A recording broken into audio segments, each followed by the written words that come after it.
Yo, what's up, Marvelites? I am back. I'm back from like a extended stay out in the Bahamas. It was really nice. I love being rich. It's wonderful. So hey, I want to talk to you about the newest MCU film that all the kids are talking about. It is The Marvels. It's of course the sequel specifically to the first Captain Marvel film with Brie Larson as Carol Danvers slash Captain Marvel, but it's also a sequel to the Miss Marvel series starring Aman Vellani, and let's see, also Tavani Paris is Monica Rambeau, and let's see, Zawe Ashton is Dar-Benn, who's a character I'm not really that familiar with. Not the biggest Marvel cosmic person. But anyway, this is a minor spoiler review of the film. Essentially, I'm going to be talking about the film. I don't give a shit about all this like garbage, this pop culture war bullshit around this movie. I'm not interested in talking about that, frankly, because I'm interested in the movie. And before I go any further, all this talk about it not making as much money as others frustrates me because, spoiler alert, this is a pretty good movie and I really enjoyed it. And that doesn't seem to be part of the conversation, especially the most angry dipshits about it. Who I don't know if they saw the movie, so I don't know. Why don't you go celebrate something else, you fuckwads? So I am not really interested in talking about that. I actually just want to talk about the film. Because, by the way, I don't know if you know this, the film will be around. It's a superhero movie. It's part of the Marvel Universe. So as long as we watch these films, this will be a part of it. So I'm just going to talk about the movie. So that's all I want to talk about and address all this, stuff about the movie. So anyway, it's directed by Nina DaCosta, and this is the first film I've seen made by her. And I actually was kind of on board when she said, hey, a movie doesn't have to be 3 hours long to be enjoyable. It's like, what? Oh my god. What the... Incredible. You sold me. But the film essentially is picking up where the Ms. Marvel series literally left off, Captain Marvel, and of course also Monica Rambeau's experiences in the WandaVision show, where she accidentally gets superpowers by touching shit she shouldn't be touching, which is a habit. She keeps doing that. I guess these work out for her, but she keeps doing it. It's a big habit of hers. She does it all throughout this movie. Stop touching shit. But anyway, let's see. We go back to Dar-Benn, and she is in a quest to get the power. I forgot. These things are, I think, Quasar's weapons or something like that. The power bands.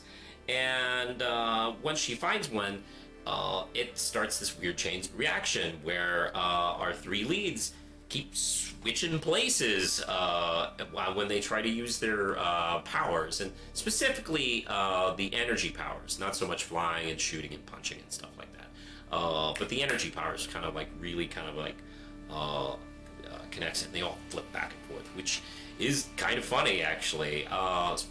Let's see, Carol like shows up in, and we saw this in the Miss Marvel series, she shows up in Kamala's bedroom and is a little freaked out, like, am I in a fucking stalker's bedroom or something like that? What?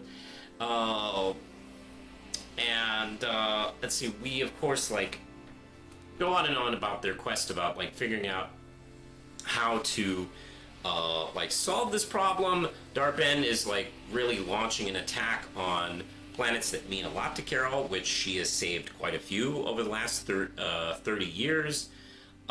So she is kind of trying to get revenge on supposedly what Carol did to the Kree homeworld, which we'll get into. But hey, the film is really kind of about how the fact that Carol and Monica have been weird and not talking since Monica came back from the whole snap thing. And yeah, it's their connection that kind of gets bonded through Kamala, who actually is kind of the glue between the two of them. Anyway, Like I said, that's kind of what the movie's about, and the good, the acting. Let's see, the chemistry between Larson, Villani, and Paris is real. It's really good. They all three get along perfectly. They bounce off each other really nicely. With all like they have a nice training montage. But just the banter between the two of them and among the three of them really works. It's really kind of snappy. I think DaCosta's direction really takes advantage of that. And as they go into new weird situations, one of my favorites is the musical planet, where Carol needs to get a favor from the prince from this planet, but she's like, I don't really want to show up in the stupid planet where they sing all the time. Like, you can't tell anybody about this planet that we go to, okay? And just keep it on the down low. Which is really nice.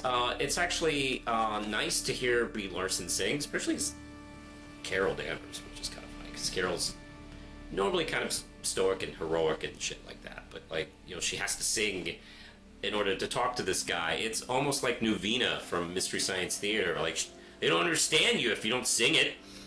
Kind of fun the way it's done, and I kind of like.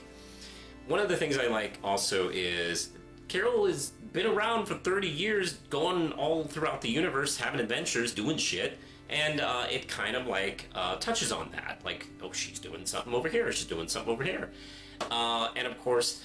The big thing with Dar-Benn and the Kree is they really hate her because she killed their big AI in between movies, and that kind of set them in chaos, frankly. They had a big civil war, the wrong forces seem to be, taking control, and now they're going to, start taking this out on all the other planets. Their sun is going out. It's not great, and Carol just left because she was like, okay, fuck all of you, I took out your big AI, good luck. And she has been kind of I don't want to say embarrassed, because that's kind of small. She's kind of ashamed of what has happened since then, and she kind of doesn't want to face Monica, who is kind of like got some weird feelings because Carol's been gone for way too long. Her mom's dying of cancer. Her mom's girlfriend, I'm sorry, I'm gonna be on that, ain't around, and she's dying of cancer, and she could show up, but she doesn't. And hey, the snap happens. She disappears during that, and then when she comes back, her mom apparently recovered from cancer, and then died because she had a remission. And she was like too broken-hearted to really kind of fight it anymore because she lost her, and then she comes back after the snap. Holy fuck! Like, the more you think about that, that's really terrible. And the more you go back to watching Carol's like angry expression as she's fighting Thanos, they probably didn't write that at that point, but boy, it sure does fit. She's really pissed at him. So it's still kind of damaged their relationship, where they're just kind of weird and don't want to talk to each other.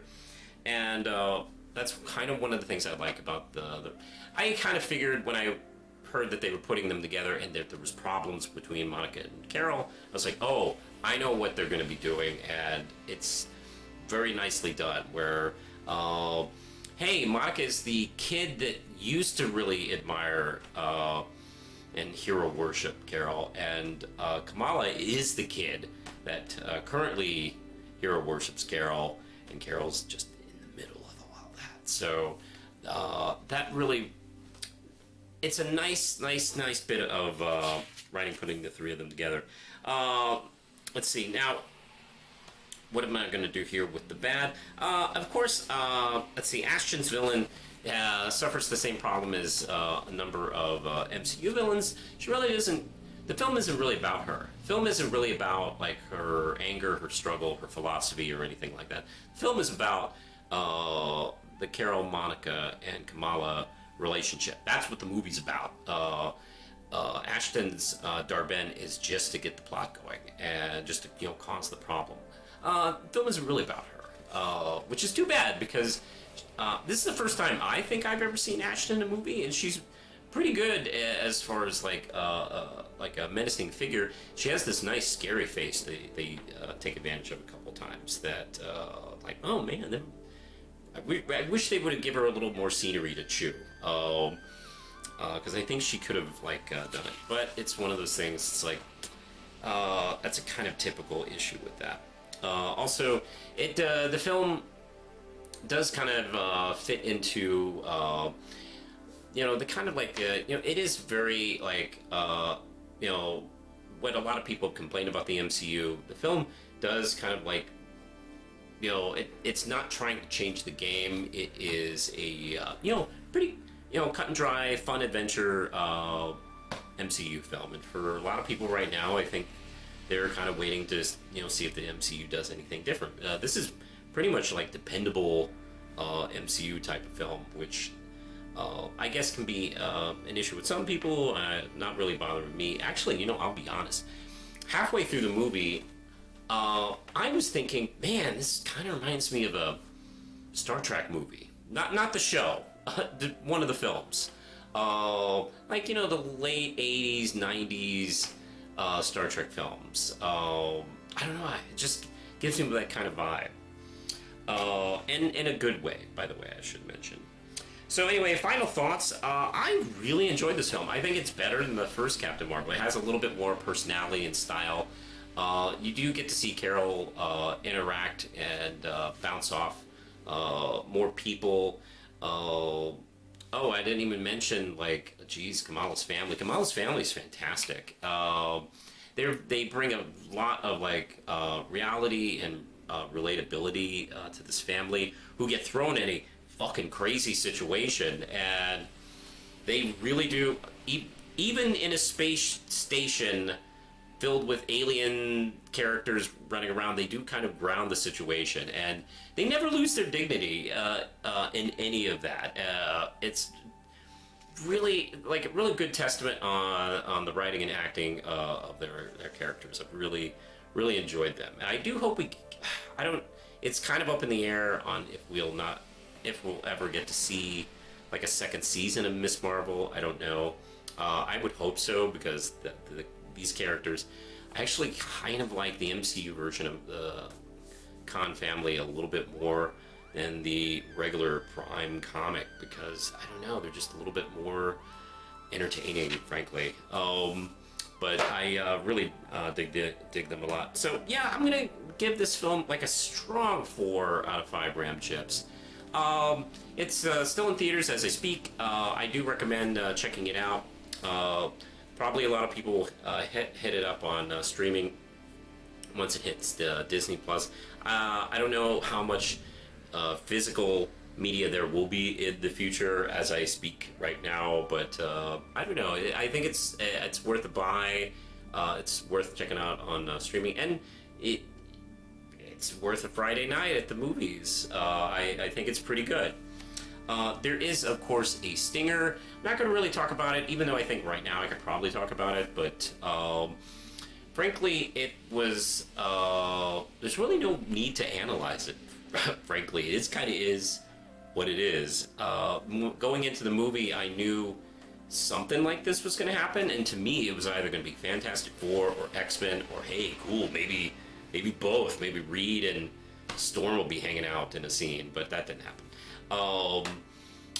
But I really liked it. There is a scene where Monica sees Maria, and it's way more touching and emotional than it needed to be, and for me, that kind of made the scene.